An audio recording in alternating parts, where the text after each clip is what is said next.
নমস্কার, শুরু করছি 8টার ব্রেকিং। আপনার সঙ্গে রয়েছি আমি দেবারতী। মাদ্রাসাতেও বন্দে মাতরম বাধ্যতামূলক। সমস্ত মাদ্রাসার প্রার্থনায় গাইতে হবে বন্দে মাতরম। সংখ্যালঘু দপ্তর ও মাদ্রাসা শিক্ষা দপ্তরের অধীনস্থ প্রতিষ্ঠানে বিজ্ঞপ্তি দিয়ে জানালেন মাদ্রাসা এডুকেশনের ডিরেক্টর। নজিরবিহীন সিদ্ধান্ত। এবার থেকে মাদ্রাসাগুলিতেও বাধ্যতামূলক করা হলো বন্দে মাতরম। সমস্ত মাদ্রাসায় প্রার্থনায় বন্দে মাতরম গাইতে হবে এবার থেকে, বিজ্ঞপ্তি দিয়ে জানালেন মাদ্রাসা এডুকেশনের ডিরেক্টর।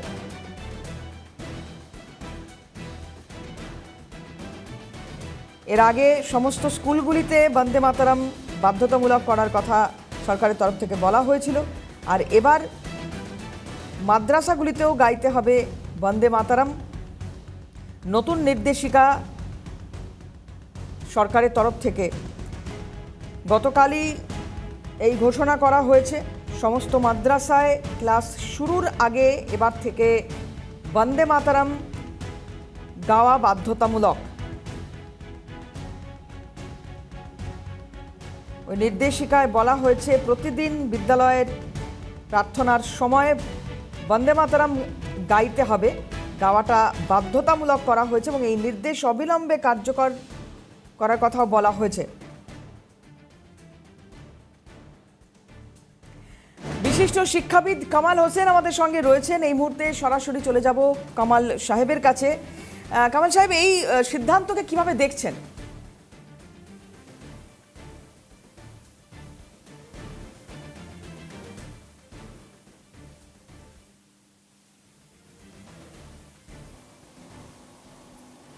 দেখুন, এটা অতি সিদ্ধান্ত।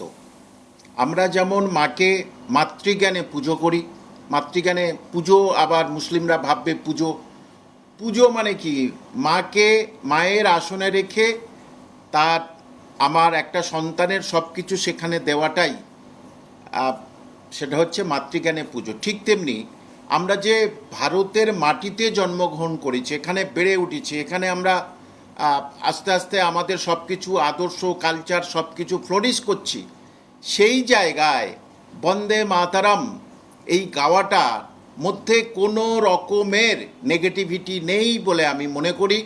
কারণ এই যে বন্দে মাতরম, এটা বঙ্গভঙ্গের সময় কিন্তু আমাদের মাননীয় বঙ্কিমচন্দ্র তিনি কিন্তু তিনি এইটা লিখেছিলেন এবং ভারতের সন্তানদের, ভারত মাতার সন্তানদের এক করার জন্যে এই দেশপ্রেমের সঙ্গীত। সুতরাং ধর্মপ্রেমের থেকে এই দেশপ্রেম অনেক বেশি সেরা এবং অনেক বেশি উপলব্ধিজনক। কিন্তু একটা শ্রেণী তারা শুনবে না। দেখুন, তারা এই তৃণমূলের পতাকা নিয়ে তারা কিন্তু বন্দে মাতরম বলবে, আর তখনই তারা এই সর্বশক্তিমান আল্লাহর কাছে তারা মন সরিয়ে নিয়ে তারা এই মমতা ব্যানার্জির কাছে সঁপে দিত মন ইমান। তাদের নির্লজ্জের মতো সেই তাদের একাংশ বলছে যে এই বন্দে মাতরম গাইব না। আমার পরিষ্কার কথা, একজন শিক্ষক হিসাবে, যারা গাইবে না তারা এই বাংলায় থাকতে পারবে না, এই ভারতবর্ষে থাকার অধিকার তাদের একেবারে নেই। দেখুন, এই যে এরা হজ করতে যায় এবং হজরত মুহাম্মদ সাল্লাল্লাহু আলাইহি সাল্লাম মানে আরবের মাটিতে যে মুসলমানদের ইসলাম ধর্মের উৎপত্তি, সেখানেই এখন যে যুবরাজ সালমান তিনি মিশন 2030 করেছে। এটারা পড়াশোনা তো করে না, শুধু ওই কোরআনের মধ্যে রয়ে যায়, পড়াশোনা করে না। সেই সালমান তিনি যুবরাজ মিশন 23 মধ্যে 30 মধ্যে সেখানে বলেছে মহিলাদের উপরে কোনো রকম জোর জবরদস্তি চলবে না। মহিলারা গাড়ি চালাবে, মহিলারা ফুটবল খেলবে এবং ধর্মীয় যে আগে পুলিশ ছিল সেই পুলিশ কোনোভাবেই হস্তক্ষেপ করতে পারবে না। এখন যে সমস্ত মহিলারা যারা বাইরে পড়াশোনা করবে, অক্সফোর্ড কেমব্রিজ, তাদেরকে খরচা দেবেন যুবরাজ সালমান। এবং এই যে এটা অনেকে জানে না, তাদেরকে কান খুলে শুনতে বলছি যে আরবে সিনেমা হল খুলে দেওয়া হয়েছে। সিনেমা হল খুলে দেওয়া হচ্ছে মরুভূমিতে, এখন কনসার্ট হচ্ছে, নাচ গান ফ্যাশন শো হচ্ছে। এগুলো কি জানে না? যেখানে ইসলাম ধর্মের উৎপত্তি, যেখানে আপনারা হজ করতে যান, সেই মাটিতে এই জিনিসগুলো বর্তমানের যে একেবারে আধুনিকরণ করতে চেয়েছে আরবের সেই সালমান, যুবরাজ সালমান এটা করেছেন কেন? তিনি বলেছেন যুগের সাথে তাল মিলিয়ে এটাই আমাকে করতে হবে। এমনকি আপনারা জানবেন যে কিছু কিছু হাদিস আছে, ইসলামিক রীতিনীতি আছে, যেগুলো চাপিয়ে দেওয়া হচ্ছে মহিলাদের উপরে, সমাজের উপরে। এই যে যুবরাজ, তিনি পরিষ্কার করে বেশ কিছু হাদিসের পুনঃপ্রতিষ্ঠা করছে, এদিক ওদিক করে দিচ্ছে। না, আমার কথা নয়, যেখানে আপনারা হজ করতে যান সেই জায়গায় এটা করেছেন।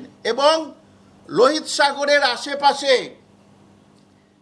যে কেউ, মাফ করবেন, যেটা সত্যি সেটা বলছি, সেখানে মদ্যপান করতে পারে, সেখানে খোলামেলা পোশাক পরে তারা সেখানে বিলাসবহুল রিসোর্টে তারা সাঁতার কাটতে পারে। এখানকার মুসলমানরা এগুলো স্বপ্নেও ভাবে না, স্বপ্নও ভাবে না।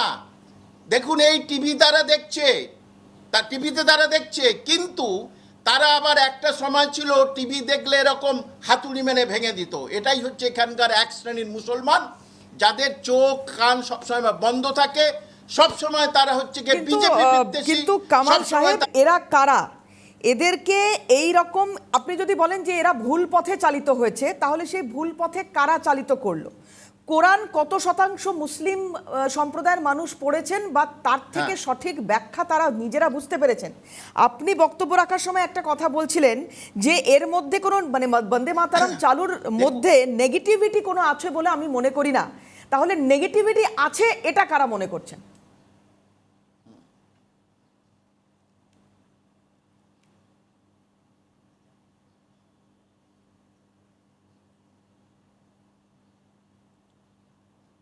দেখুন, এই যে বন্দে মাতারাম মানে মাতাকে বন্দনা করা, মাতাকে পুজো করা, মাতাকে ডাকা, এইটা হচ্ছে কে বলছে আরবি কথা শিরক। মুসলমান সম্প্রদায় তো মানে এই কনসেপ্টে বিশ্বাস করে না বলেই আমরা জেনে এসেছি আল্লাহ এই একজনই, আর কাউকে তারা মানে না। সেখানে মায়ের স্থান কোথায়?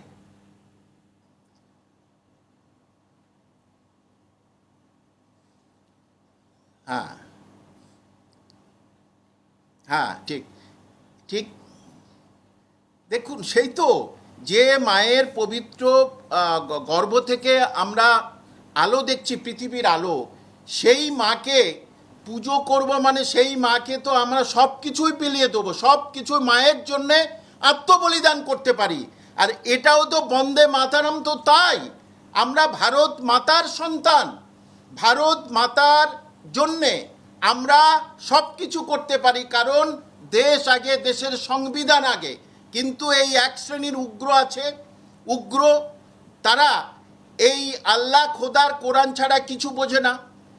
কিন্তু তাদেরকে পরিষ্কার করে জানা উচিত, বোঝা উচিত, এটা ইসলামিক কান্ট্রি নয়, এটা ইসলামিক কান্ট্রি নয়। এবং কেউ কেউ বলছে কিছুদিন ধরে যে ধর্মের উপরে কোনো হস্তক্ষেপ নয়, ভারতীয় সংবিধান লঙ্ঘন করছে। ঠিক এই জায়গাটাতেই আমি আসার চেষ্টা করব।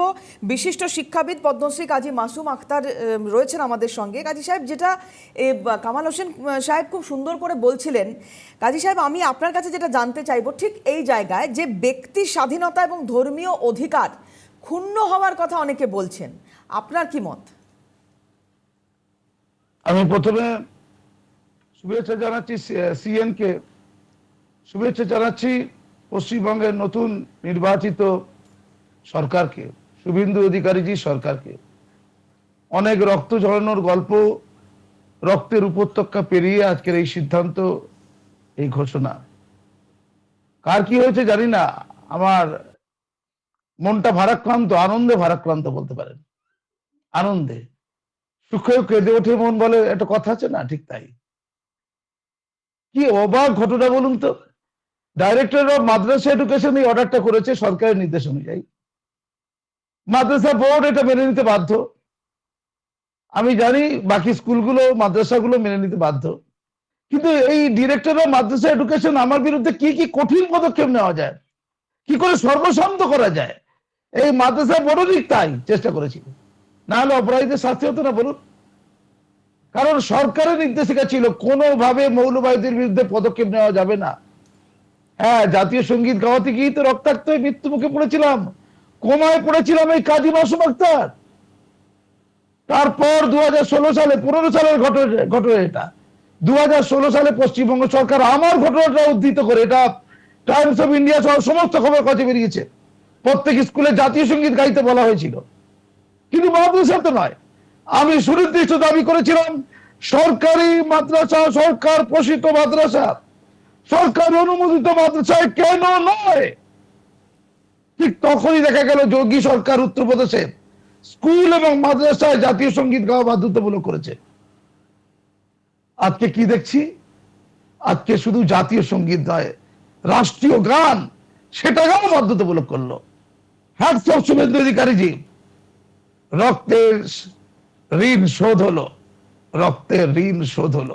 কাজী সাহেব, আমি পরিষ্কার- এটা বারবার আমাদের শুনেছি আমরা, একাধিকবার বিভিন্ন অভিযোগ উঠেছে যে মাদ্রাসাগুলো হচ্ছে সন্ত্রাসবাদী তৈরির আঁতুর ঘর। আজকে যখন বন্দে মাতারাম গাওয়া বাধ্যতামূলক করা হচ্ছে, তখন জাতীয়তাবোধ, দেশপ্রেম এইগুলো জাগবে এবং এই মাদ্রাসাগুলোকে মূল শিক্ষা ব্যবস্থা, শিক্ষাধারার সঙ্গে যুক্ত করা যাবে।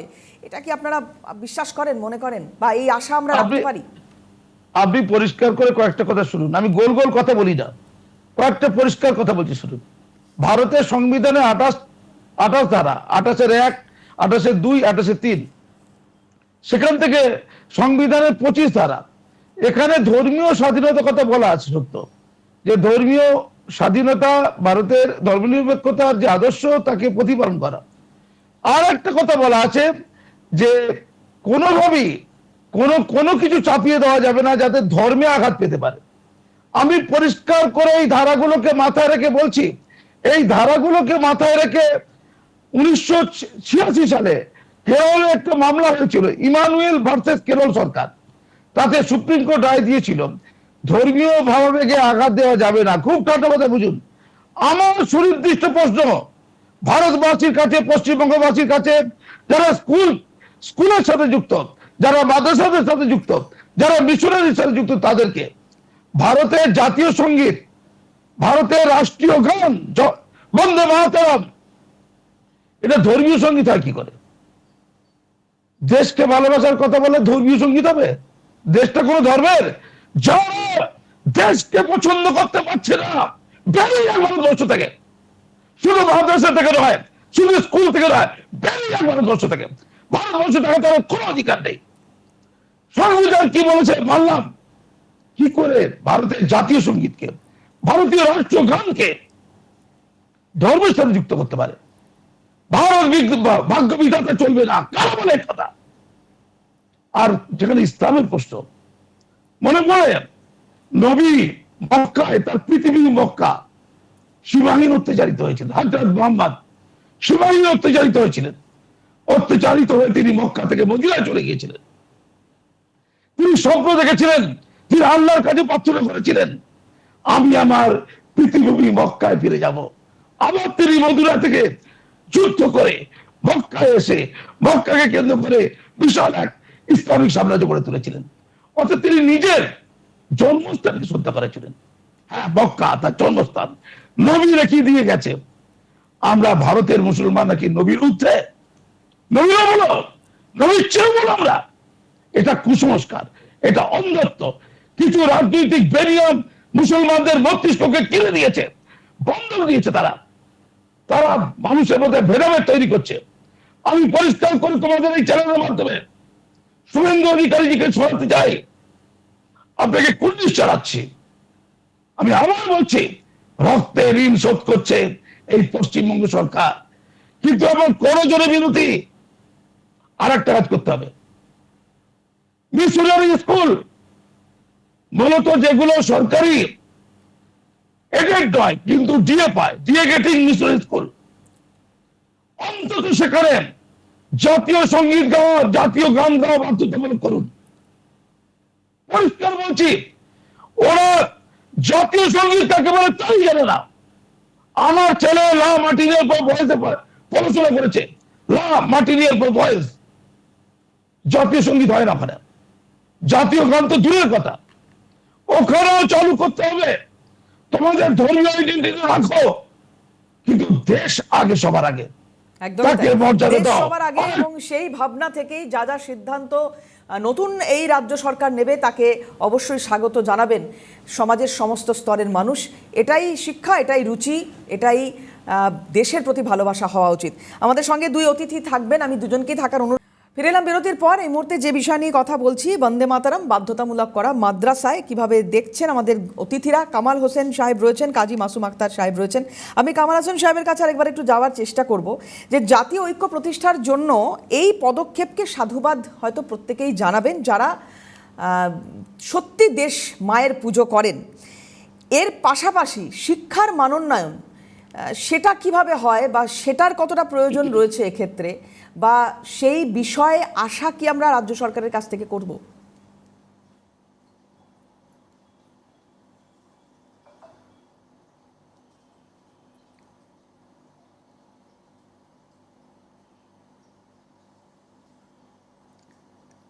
দেখুন, শিক্ষার আধুনিকরণ ভীষণভাবে দরকার। মানে যেগুলো গভর্নমেন্ট অ্যাডেড মাদ্রাসা ঠিক আছে, এইচএস মাদ্রাসা ঠিক আছে, কিন্তু সিনিয়র মাদ্রাসাগুলোতে আমি বলবো আধুনিকরণ আরও দরকার, ভীষণ আধুনিকরণ দরকার। সেখানে মূল শিক্ষার মধ্যে ফিরিয়ে আনতে হবে। মাদ্রাসা, হাই মাদ্রাসা মূল শিক্ষার সঙ্গে জড়িয়ে আছে একেবারে অবশ্যই। সেখানে মধ্যশিক্ষা পর্ষদের যে বইগুলো পড়ানো হয় সেই বই পড়ানো হয় হাই মাদ্রাসা। কিন্তু যেটা সিনিয়র মাদ্রাসা, সেখানে আমি বলবো যে থিওলজিটা অনেক বেশি পড়ানো হয়।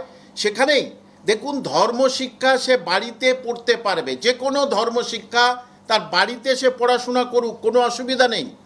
কিন্তু এই ধর্মশিক্ষা বিদ্যালয়ে কেন আমি নিয়ে যাব? যে সিনিয়র মাদ্রাসা, আমি হাই মাদ্রাসা অনেক মুসলিম ছেলেমেয়ে আছে, কিন্তু সিনিয়র মাদ্রাসা সেখানে হিন্দু ছেলেমেয়ে আছে, কিন্তু সিনিয়র মাদ্রাসা সেখানে হিন্দুর ছেলেমেয়ে প্রবেশ করতে পারে না।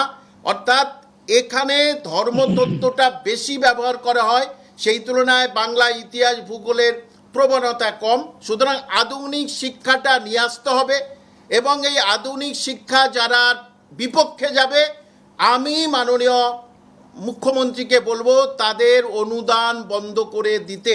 আরেকটা দেখুন, আমি অনেক সময় দেখেছি যে ক্লাস অফ করে বেশ কিছু শিক্ষক মশাই তারা কিন্তু পাশে মসজিদে নামাজ পড়তে যাচ্ছে, তার সঙ্গে কোনো অভিভাবিকা দেখা করতে যাচ্ছে, তিনি কিন্তু মসজিদের ভিতরে ঘাপটি মেরে বসে আছেন। কেন? 10টা থেকে তুমি 4টে, 4:30 তুমি স্কুলের পাঠদান করবে, তার বিনিময়ে তুমি পয়সা পাবে। তাহলে সেখান থেকে তোমরা ফাঁকি দিয়ে মসজিদে গিয়ে বসে আছো, তাহলে সেই পয়সাটা নিচ্ছ কেন? খুব তো হারাম হালাল নিয়ে বড় বড় ডায়লগ মারো, কিন্তু উনি যদি বলেন আমি ধর্ম চর্চা করছি, এবং সেইটা নির্দিষ্ট একটা সময়ের মধ্যেই যেহেতু বাধা থাকে, কোনো সময় ধরে যেহেতু সেই ধর্মচর্চা করার কথা, তিনি তো সেই যুক্তি দিতে পারেন। হ্যাঁ,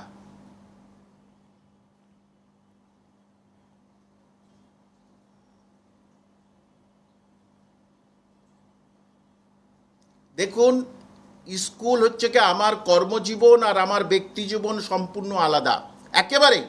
আমার কর্মজীবনের জন্যে আমার এই থেকে এই সময় সেখানে কিন্তু সরকার আমাকে মাহিনা দেয়, সেটা আমি সঠিক মনে ইমানদারিত্বের সঙ্গে নেব। কিন্তু সেই কর্মজীবনের মাঝখানে আমি কেন ব্যক্তি বা ধর্মীয় জীবন পালন করব? এটা হচ্ছে মারাত্মক কথা। আমি অনেক আগে থেকে এই জিনিসটা বলে আসছি। কেন এই জিনিসটা হবে?